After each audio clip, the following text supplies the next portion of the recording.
வாத பித்த கஃபம் இந்த 3 விதமான நோய்களுக்குமே ஆமணக்கு எண்ணெய், அதே மாதிரி நல்லெண்ணெய், பசுநெய் இந்த 3ஐயும் எந்தெந்த அளவில் வந்து பயன்படுத்தணுமோ அந்த அளவில் நீங்கள் வந்து பயன்படுத்தி காலை நேரத்திலே வந்து எண்ணெய் தேய்ச்சி குளிக்கிறது நல்லது.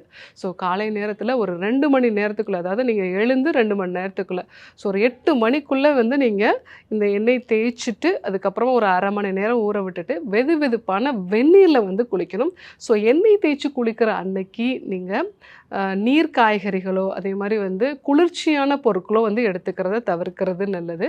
ஸோ அசைவ உணவுகளாக இருந்தது அப்படின்னா வெள்ளாட்டின் கறி, அதே மாதிரி வந்து சின்ன சின்ன மீன் வகைகள், அதுவும் வந்து ஆற்றில் கிடைக்கக்கூடிய மீன் வகைகள் மட்டும் நம்ம வந்து எடுத்துக்கலாம்.